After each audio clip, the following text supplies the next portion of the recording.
Thank you, Professor Santos, for the elegant talk. Any question for? Yes.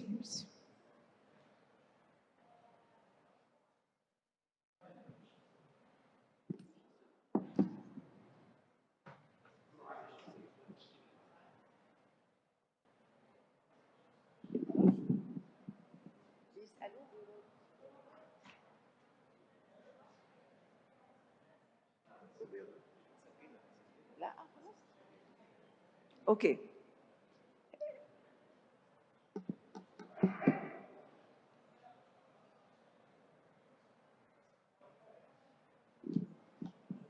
The next speaker in this session, Professor Ahdy Helmy.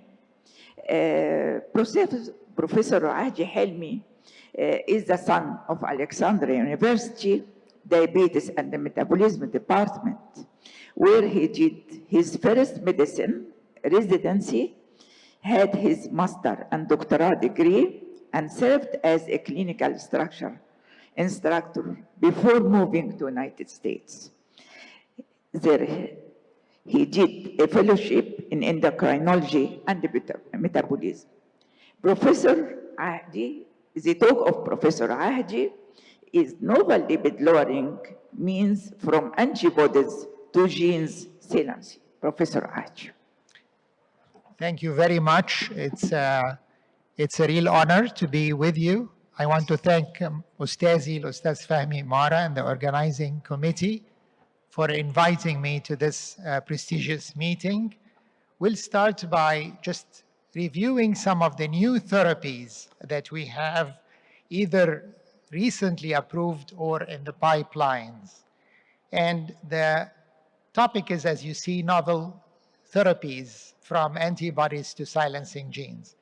I like always to start with a brushing on physiology.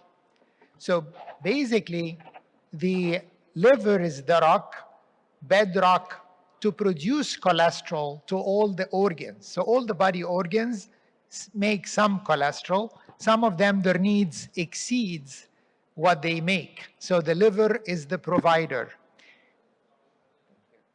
The only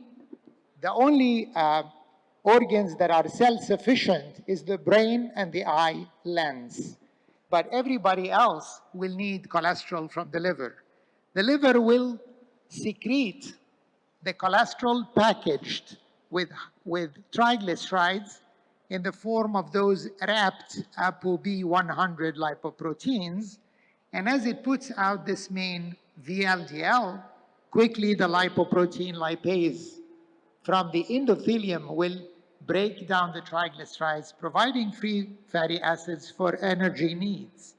And quickly the VLDL will become denser in cholesterol and move to become IDL, or intermediate density lipoproteins. And then further lipoprotein lipase activity, they end up making LDL. Now the LDL is a very dense particle in the cholesterol and the main carrier of the cholesterol to the different organs. Now, if you look at the LDL, it's taken up by the LDL receptors, whether at the liver level or at the other organs levels. But the LDL lives about 3.3 days. Why 3 days? That's sufficient for the LDL to take the cholesterol to the different organs. Now, if you look at the VLDL, it only lasts 4 hours. The difference makes the LDL the dominant particle for carrying cholesterol. لو اتثابت لل-LDL receptors هيلم ال-LDL في ظرف ساعات. لكن we are created with a regulator, that's the PCSK9. بيأيد ايدين ال-LDL receptors, so they have no free reign. And that's how the LDL will live that long to go to every organ and provide extra cholesterol. العلاقة اللي ما بين ال PCSK9 and the LDL receptors is very unique. So the LDL receptors pick the LDL, goes into the hepatocytes, move the LDL to be broken down and recycled. And then the LDL receptors swim back to the surface and pick another load. والLDL receptors بيعمل النقلة دي 150 مرة during its lifespan. The PCSK9 will hang to the LDL, and when it picks its load, goes down in the hepatocytes, it cannot free itself from its load, and it gets broken down as a complex. And so LDL receptors عمره بيتقصف. Instead of 150 trips 150 نقلة بيعملها رسيت على نقلة واحدة. So the PCSK9 is a regulator for the LDL so it can live long enough. Now, the PCSK9 became a very nice target for our therapy because there are patients who are born بنص عدد ال LDL receptors أو ثلث أو أقل. أو ساعات patients have multifactorial hypercholesterolemia. So if we attack the PCSK9 and regulate it, we give the LDL free hand to lower the LDL further. In the Fourier study, as you see, was a very high-risk group. All of them have established cardiovascular disease, and the evolocumab was able to reduce the LDL by almost 60 milligram per DL. Patients went from 92 pre-randomization down to 30. The interesting thing that at the first 12 months, there was a 16% reduction in the composite point MACE. And in the next 14 months, 25%. It's almost an investment drug. The longer the patient is on it, the more benefit the patient gains. The fascinating things, if you look at the curves between the standard plus placebo versus the standard of care plus the evolocumab, the separation started to happen quite early, 3 to 5 months, which we haven't seen with any of the statins. Now, even though evolocumab and alirocumab have been available for 7 years, they have their problems. And this is one of my patients in the lipid clinic in Indianapolis Medical Center. He's only in his 50s, had his first MIs when he was 44. He's a familial hypercholesterolemia patient, totally intolerant to statins. He came to see me in December of 2017 only on ezetimibe. He also have systemic lupus. Now this patient, I will show you his numbers. And this is his traditional numbers up there, the conventional lipid profile. This is the advanced lipid testing that we do, and it takes about 2 hours to come back to the clinic. Now, as you see, his LDL on ezetimibe was 220, and his ApoB, which is the particle numbers, were 188. This patient, I started him on alirocumab, 75 milligram every 2 weeks, and you see the LDL coming down to 54, his ApoB down to 61. Now, unfortunately, in the following 2.5 years, he starts to climb back up. His LDL went to 118 and then went to 196. His ApoB creeped up to 107 and then 150, even though I increased the dose of alirocumab to 150 every 2 weeks, and then I switched him to evolocumab, 140 milligram every 2 weeks, but there is no response. So what should I do next? This patient is stuck.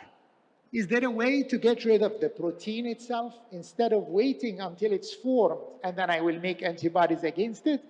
And that's how this technology was born. How to silence the gene, how to stop the making of the PCSK9. So normally our DNA codes. الDNA بتاعنا بيدي شفرة، والشفرة ماسكها راسل messenger RNA أو مرسال. Now, what if I introduced مرسال مزيف ياخد مكان المرسال الحقيقي? How to inject this المرسال? So we come with a small snippet, double-stranded RNA. It's small enough to be injected, but it's still not small enough to work. And we tag it. We put a molecule called the GalNAc to make this molecule very hepatocyte specific. It doesn't go to any other organs. It goes to the biggest factory to make PCSK9.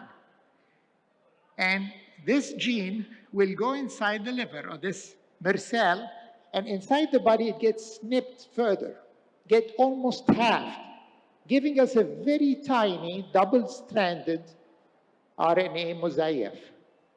And he quickly tangles with other proteins in the cytoplasm to form a complex. We call it the RISC, or the RNA-induced silencing complex.